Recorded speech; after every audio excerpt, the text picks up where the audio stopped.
All right, there's the click. All right. Good morning, everybody. I am back. Donovan Sadiq. I am back in the saddle. I am back in Southern California, the Inland Empire. Welcome, welcome, welcome.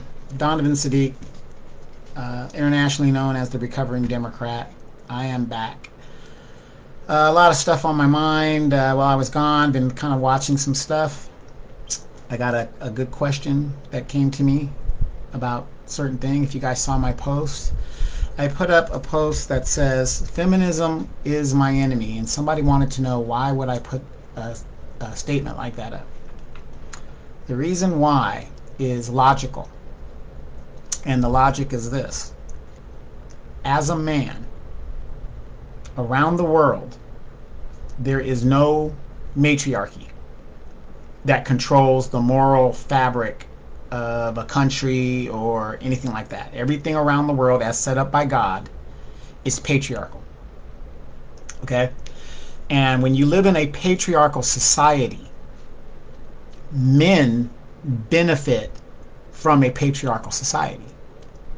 So, logically, as a man, why would I support anything that goes against what benefits me?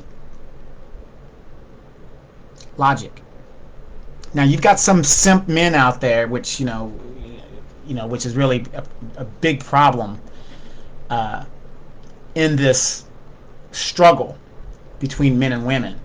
And you've got a lot of simp men out there that are basically going against the patriarchy. Whatever. It's natural for women to want to fight the patriarchy. That's no problem.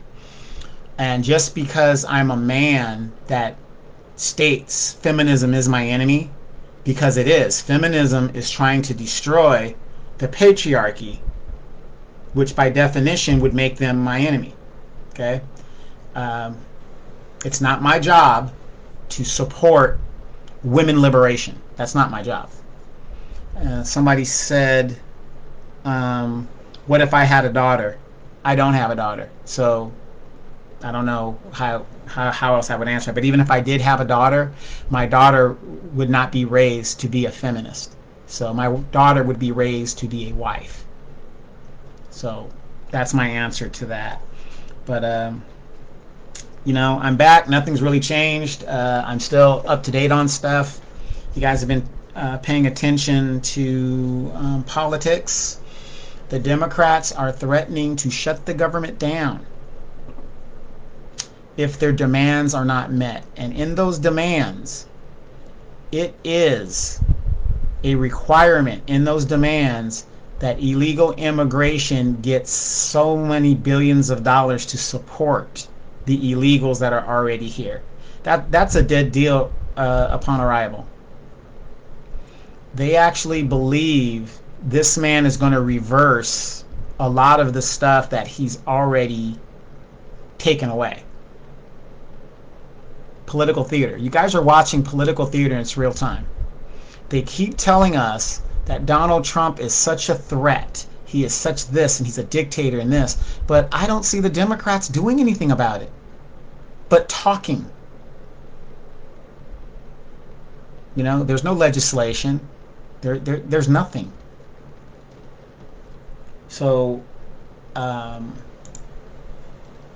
regardless of what party you guys, support, this is all political theater. Nothing's going to get done. We keep going back to square zero. It's frustrating. It's frustrating. But there's a lot of people out there that are fooled by this political theater and think the Democrats are actually resisting all of this, and they're not. It's a joke. Kamala Harris's book, total joke. I've read some inserts from it and stuff. It's just total lies and revisionism. Total lies and revisionism.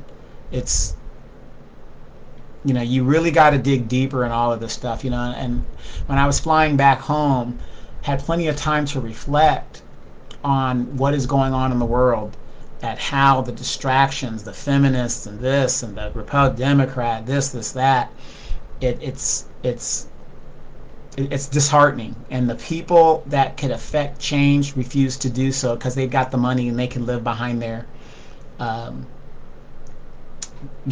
high walls and gates and private security. I put a thing up where there was a shooting in my neighborhood. I wasn't here. I was out of the country. Not even a mile away from my police station, right? And, people, a lot of people say, well, that happens, this, that. No, what you're not understanding, see, that's what I'm saying. Those of us who do not live the experience, you don't know what the fuck you're talking about. You don't know. You have no clue. Gentrification in Southern California has been going on for over 40 years. That is why Compton, historically black areas in Los Angeles proper, no longer exist. They put a $6 billion football stadium in the heart of a black community in South Central Los Angeles, where Maxine Waters has part of jurisdiction there. In the heart of the black community, which brought the rise of black homelessness in LA. If you go back and you look at the time frame of this proposal that happened to where the stadium is today, then it's a $6 billion stadium, and I would say a majority of the people who live around that stadium cannot afford tickets to even go to a game. Why couldn't they put this $6 billion stadium next to Beverly Hills, where the people who live in that area definitely could afford tickets? It's gentrification. It's been going on. There's a clip from Boys in the Hood. Remember, if you guys saw the movie Boys in the Hood, Furious talked about how gentrification works. And, those of you guys that don't know, you don't know. But here in California, there are not that many Republican-controlled areas. Gentrification mostly happens in democratically controlled areas. So it is policy and a backdoor agreement between the developers and the democratic regimes that are in control. Because usually, at least in my city, your political affiliation at the mayor level, it's nonpartisan. Nobody cares what your political affiliation, but we know it has a lot of influence of what is going on. I live in a highly strong democratic area. These are policies that are going on, and we've never had these problems that we're having in my community until the last 4 years. I mean, of this magnitude. Vandalism, shootings, thefts, beatings.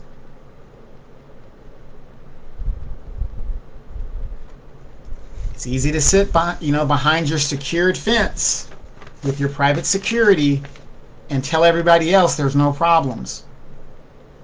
We're having problems where there was never any problems before. I know a lot of people don't agree, and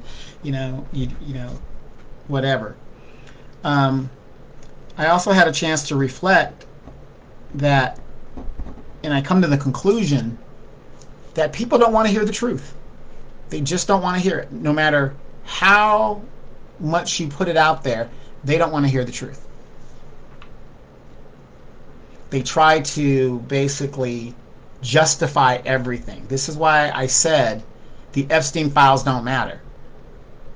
Who cares?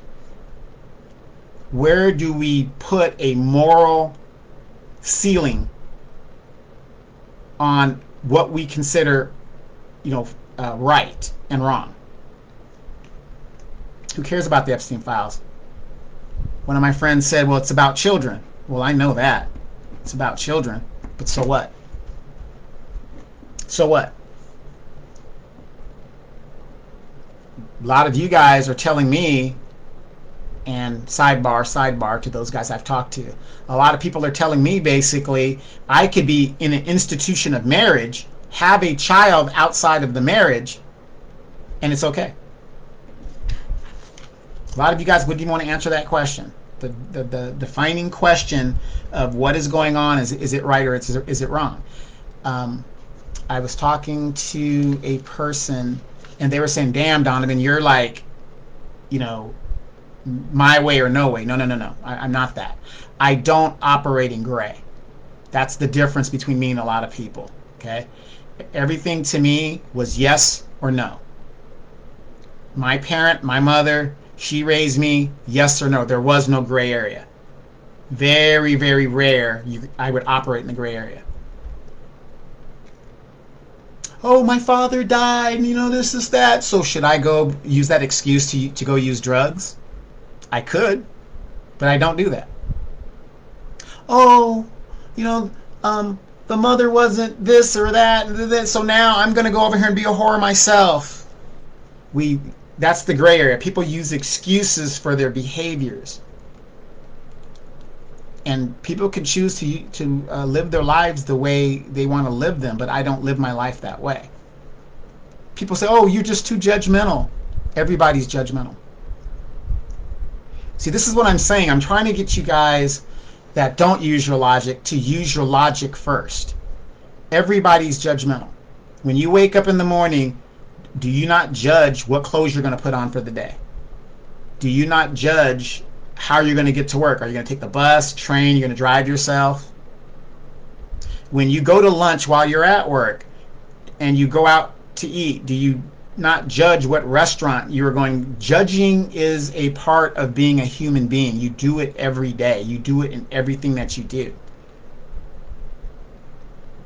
Oh, well, Donovan, you're kind of just taking it, too far, too extreme. But you know what we're saying. You're just doing too judgmental. No, I'm not. I'm using my logic. Don't tell me I'm being too judgmental when that's what people do. We judge. Oh, girl, do I look good in this outfit? Oh, yeah, girl, you look great. Oh, my God, fabulous. Snap, snap. This is what human beings do.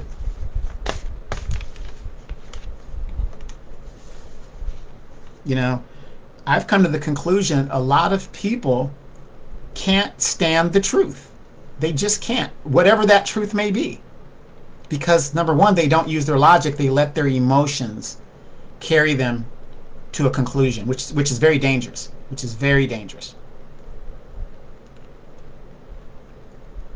Facts trumps emotion every time. It just does. Do I know everything? No, I don't. I don't know probably nothing. But I rely on my logic to decide what's right and what's wrong. And I have a moral compass that was instilled in me as a child to where I still use today. The very thing that you hate, you become. So logically, as a man, any woman that wants to destroy the patriarchy is my enemy. That's logical.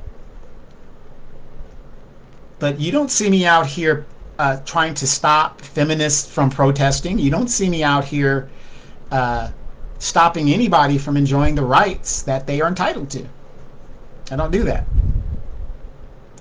But I'm unapologetic that I'm not going to be out there helping you destroy something that I benefit from. I'm not going to do that. That's not logical.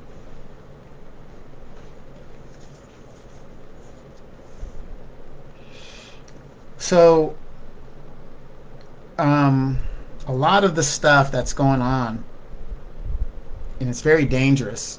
Somebody told me, they go, Donovan, you have a platform that is very influential. Yeah. A lot of people do.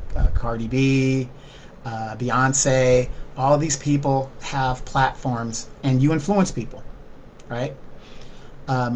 My goal is try to influence people to think and not be so emotional. That is my goal, to do that. I don't care how you spin it.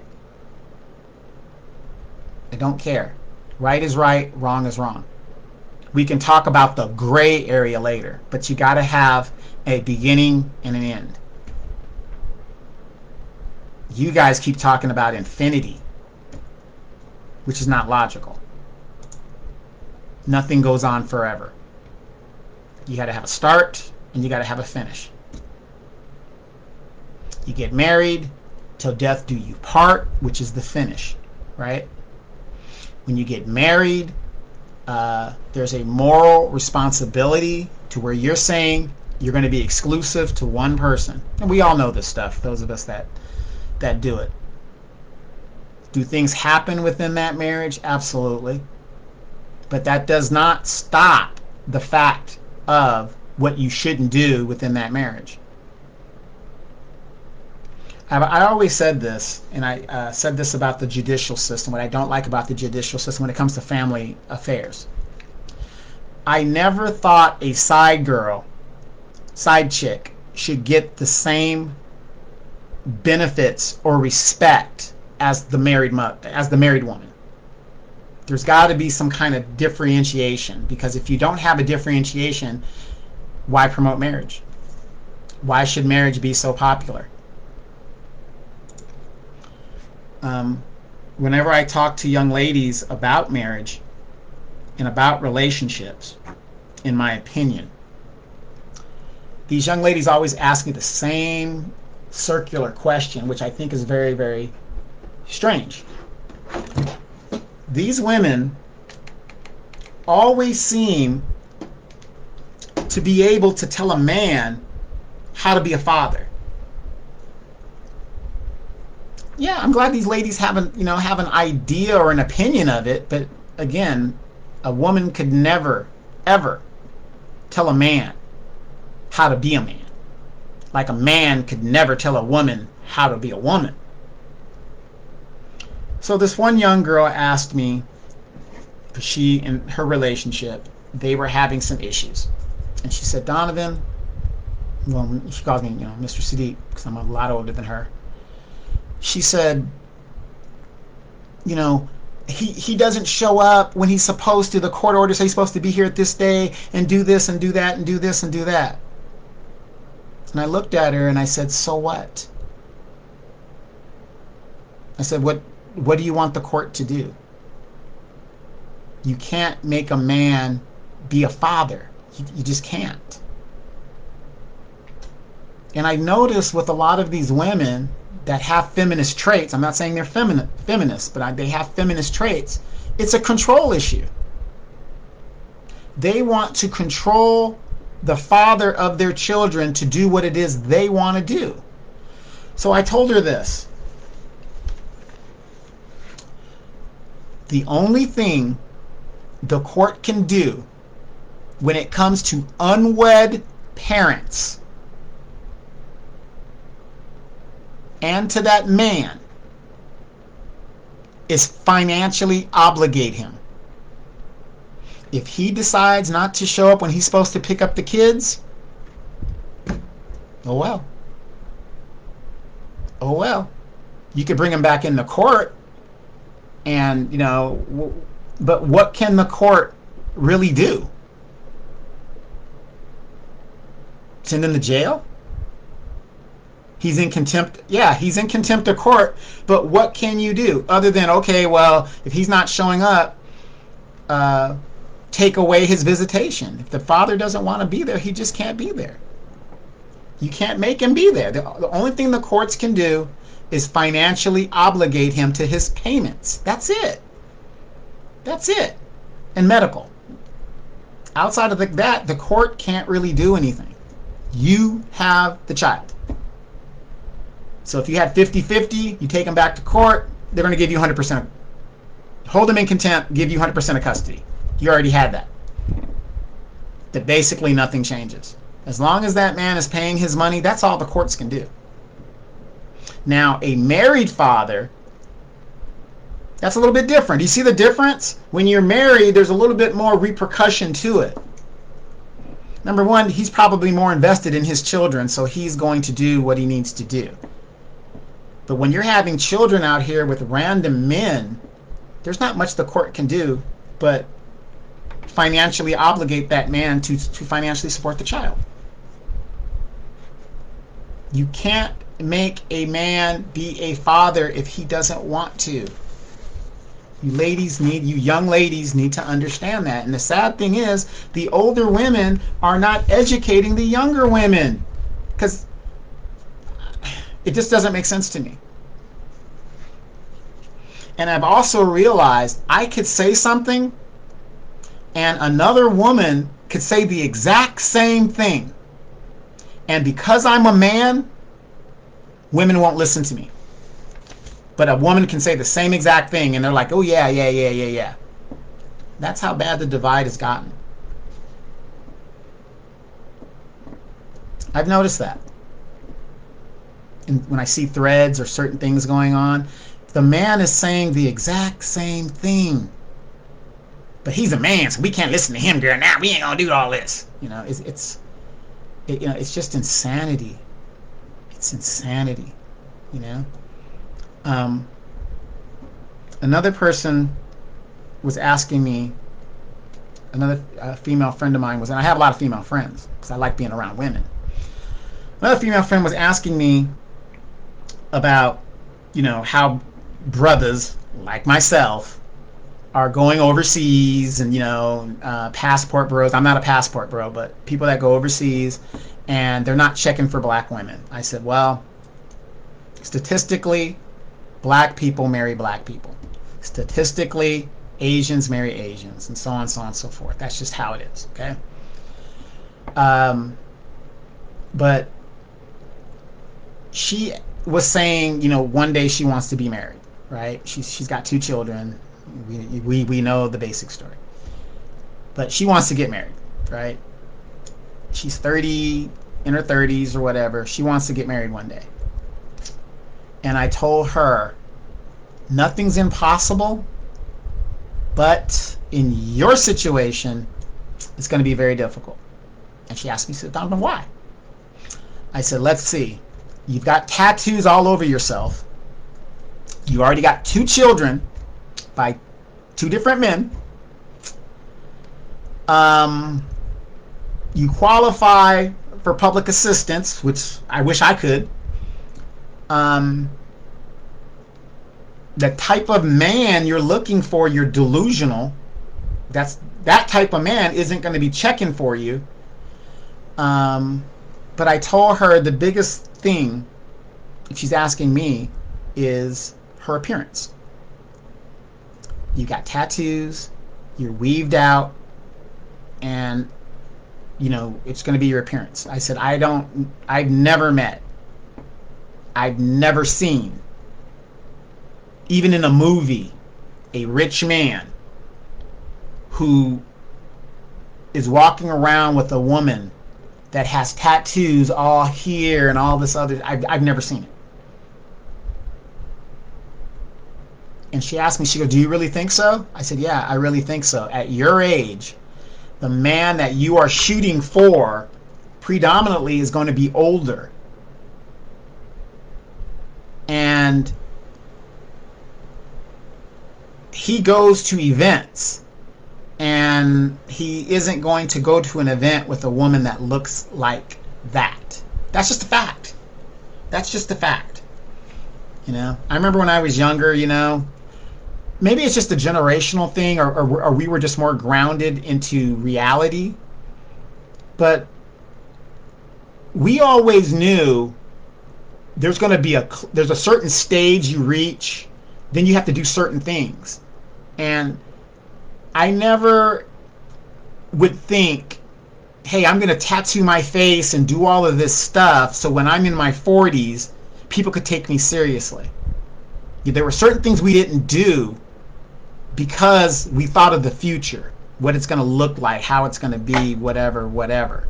Not against tattoos. I mean, I don't have any, but if you had a tattoo, you got a bikini and you got the tattoo in the back or on the shoulder, something that could be hidden, no problem. But when you got tattoos here and on the side of your face, young ladies, ain't no man gonna marry that. Ain't no man gonna marry that. Ain't no man that you want is gonna marry that. Those are factual. Point me out a man that is a businessman. We're not talking about entertainers marrying entertainers. We're not talking about that. The reality is a regular, everyday female wanting a high-value man. It's not going to happen.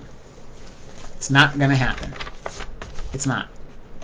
That's the reality of it. But I told her, keep hope alive. Keep hope alive. That's all I can say. So real quick before I go, I got to go to the commissary. My dog is out of food.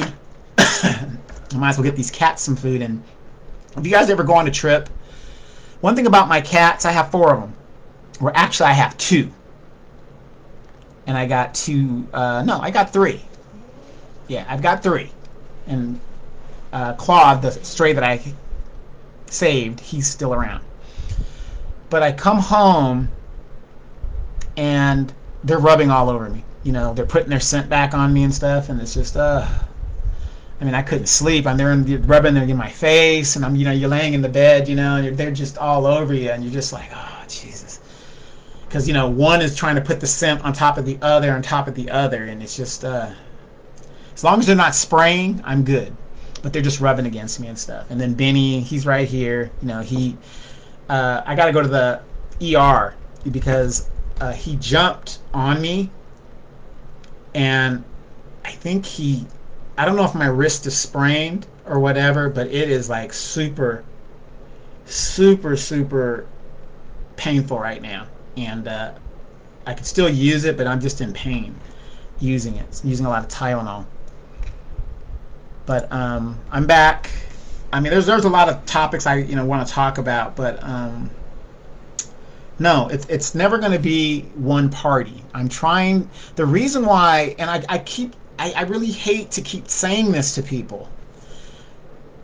There's no reason to talk about the Republican Party when 90+% of black people vote Democrat. There's just no reason to talk about the Republican Party. We don't vote, black people in general, we don't vote Republican, sorry. We just don't do it. So there's no point in talking. It's a waste of time. But everybody wants to throw these distractions out. What about isms? Well, you need to talk about both parties. No, we don't need to talk about both parties. We don't. I'm trying to wake up the people in the Democratic Party. And it's not for them to vote Republican, because as I keep telling you guys, these are the same party. It's the same party. So how do you work against a two-party system? If you think about it logically, the two-party system is perfect for us as black people or people of color. How? With only 2 parties, they've both got to vie for those votes. So being that pong or that political football that goes between the two, they've got to serve and give us what we want if they want to remain in power. So technically, logically, we can call the shots and say, hey, if you don't give us this, you don't get our vote. But when you give all of your vote to one party, which we do, to the Democratic Party, what do they do and give us in return? Absolutely nothing. They automatically assume they're going to get our votes. That's why they work for the other groups. Well, blacks are going to vote for us anyway, so we don't have to worry about catering to them. They're going, those dumb Negroes, they're going to vote for us anyway. But notice in the last election, when 15% of black people stopped voting for them, they paid attention. Did you guys notice that? I don't care how you vote. Local elections matter. But when you could use your influence to say who goes into the White House and who doesn't go into the White House, and you get nothing for that vote, logically that doesn't make any sense. So anyway, you guys, Bad Benny, he's chilling out, and he did something to my wrist. He was so excited to see me, and being a pit bull, God, he's strong. But I gotta let him know I'm still alpha dog around here. But yeah. So I'm back. A lot of stuff to talk about. Ladies, I did send you guys a picture of me on the beach in my Speedos. Did you guys like that? That was pretty. I thought that was pretty good. You guys could see me in my Speedos on the beach. And they're back. My Speedos are back. They are back. So, again, like it, hate it, learn to love it. Simple as that. Okay? But midterms are coming up. Government shutdown is looming, and the Democrats, it's all talk. It's all talk. They're not going to do anything. It's unrealistic what they're asking for. Trump is not going to reinstate immigration problems that he's been trying to close down, and it's just theater, and people just they're just cheering this stuff on like it's oh, they're doing something. Oh, they demand a meeting with the president. Some people are easily satisfied. They're sitting on their hands doing absolutely nothing. I don't see these congressmen out here in their communities leading protests around the nation. But this man is such a devil. They're the same people. They're just playing games. They're letting all of this stuff happen. This is their strategy. Let the American people suffer and suffer, then they're going to have to vote for us. Right? I don't think it's a strategy that's going to work. I just don't think it is. A lot of people think what is happening is a reality check. And people are starting to get their shit together. They're just realizing, hey, ain't nobody going to save us but us. So anyway, you guys, I'm headed to the commissary. Just want to let you guys know I'm back. Oh, damn, Donovan's back. Got a lot of stuff else to say. Be back on the Dimitri K show. A lot of stuff going on. I just got to, clean the house out and do what I got to do, because when you have cats and dogs and stuff, but especially cats, the cat dander. So I got to do like some heavy vacuuming and, mopping and just get everything refreshed, basically. Air it out. I did that yesterday when I came and I aired out the house. But my nephew did a great job, I guess, but got some things I got to twerk with him on that. But all in all, I'm thankful. And by the way, I was in Dallas, and I stopped by Cowboy Stadium, and Jerry and I had a very, very good meeting, and I told him, if we do not even make the playoffs, this is your last year of ownership. It's it. He's going to be out. His family's still going to control the team, but Jerry as the GM and the president, he's out.